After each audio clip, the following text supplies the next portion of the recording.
नमस्कार बच्चों, मैं संगीता भालेराव मैडम। देखो बच्चों, मैं 7वीं सेमी के बच्चों को जो कल से हम लोगों ने उपक्रम शुरू किया है, कल से पहले वीडियो से जो उपक्रम शुरू किया है सेतु अभ्यासक्रम, जो महाराष्ट्र गवर्नमेंट की तरफ से हमें 45 दिनों का ये उपक्रम हम लोगों ने शुरू किया है, उसका आज दूसरा दिन है। और दूसरे दिन में आज हम लोग देखने वाले हैं यहाँ पर सररेख बिंदु और असररेख बिंदु किसको कहते हैं।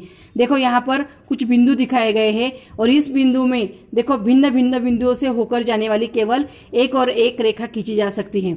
अभी इसमें से देखो 1, 2, 3, 4 ये चारों बिंदु जो होते हैं, ये चारों बिंदु जो है वो एक ही लाइन में है, इसलिए इनको सररेख बिंदु कहा जाता है।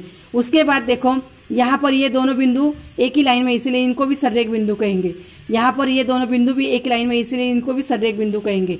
लेकिन यहाँ पर ये और ये तो देखो इसमें से अभी ये कुछ बिंदु जो है जिनसे वो रेखा के बाहर है, जैसे कि ये तो इस बिंदु को असररेख बिंदु कहा जाता है।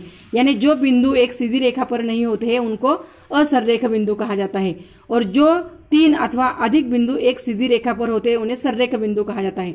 देखो 1, 2, 3, 4 यहाँ पर 4 बिंदु है और ये चारों बिंदु जो है ये एक ही रेखा पर है, इसलिए इनको सररेख बिंदु कहा जाएगा।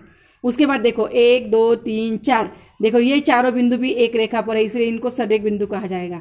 देखो 1, 2, 3 ये तीनों बिंदु एक रेखा पर है, इसलिए इनको भी सररेख बिंदु कहा जाएगा। लेकिन यहाँ पर ये दोनों बिंदु एक रेखा पर नहीं है, इसलिए इनको सररेख बिंदु नहीं कहा जाता।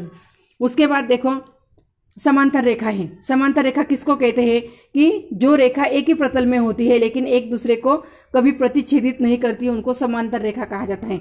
जैसे कि हमारे घर की जो खिड़कियां होती है उनके जो रॉड होते हैं, लोहे के रॉड, तो वो सब जब एक ही रेखा में होते हैं, एक ही प्रतल में मतलब होते हैं, लेकिन ये सीधी ऐसी जाएगी लेकिन एक दूसरे को टच नहीं करेगी, इसलिए इनको प्रतिच्छेदित न करने वाली रेखा कहा जाता है, इसलिए इनको समांतर रेखा कहते हैं। और जो रेखा एक दूसरे को इस तरह से प्रतिच्छेदित करती है उनको प्रतिच्छेदित रेखाएं कहा जाता है।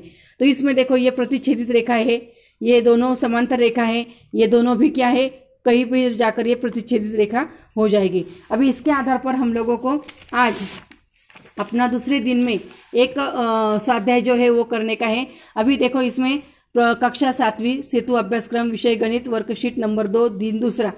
अभी इसमें देखो पहला प्रश्न दिया है, आकृति का निरीक्षण करके प्रश्नों के उत्तर लिखो। अभी इसमें देखो पहला दिया है सररेख बिंदुओं के नाम लिखो। देखो वीडियो में जैसे मैंने आपको करके दिखाया कि सररेख बिंदु किसको कहेंगे, तो जो 3 और 3 से ज्यादा बिंदु एक रेखा में होंगे उनको सररेख बिंदु कहेंगे। तो आपको इसमें से ढूंढना है। उसके बाद असररेख बिंदु, मतलब जो बिंदु रेखा पर नहीं होते उनको असररेख बिंदु कहा जाता है। ये मैंने आपको वीडियो में बताया, इसमें से आपको ढूंढकर लिखना है। दूसरा दिया है संलग्न आकृति का निरीक्षण करके समांतर रेखा, संगामी रेखा और संगमन बिंदुओं के नाम लिखो। अभी देखो यहाँ पर समांतर रेखा मैंने बताया कि जो 2 रेखा एक ही प्रतल में होकर एक दूसरे को कभी प्रतिच्छेदित नहीं करती उनको समांतर रेखा कहा जाता है। और प्रतिच्छेदित और संगामी रेखा किसको कहा जाएंगे, तो 2 या 3 रेखा एक ही बिंदु में जब क्या होती है, एक दूसरे को प्रतिच्छेदित करती है, उसको संगामी रेखा कहा जाता है। जैसे कि देखो ADG, ACI, AH ये तीनों रेखा एक ही बिंदु में प्रतिच्छेदित करती है। उसके बाद देखो BI, DG ये 2 ही रेखा है सिर्फ, ये संगामी रेखा नहीं है, इसलिए ये संगामी रेखा है और इनका ये संगमन बिंदु है E।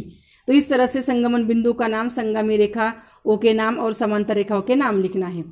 तीसरा है निम्नलिखित आकृतियों में से समांतर रेखा प्रतिच्छेदन रेखा पहचानो। अभी यहाँ पर 3 चित्र दिए हैं, A, B और C। तीनों में से ये कौन सी रेखाएं हैं, समांतर रेखा है कि प्रतिच्छेदन रेखा है।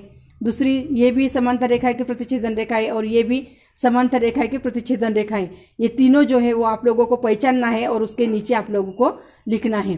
तो ये हो गया आप लोगों का आज दूसरे दिन का ये स्वाध्याय हो गया है। और इस स्वाध्याय को आप लोगों को अच्छी तरह से देखकर आपके कॉपी में क्या करने का है, लिखने का है और हल भी करने का है।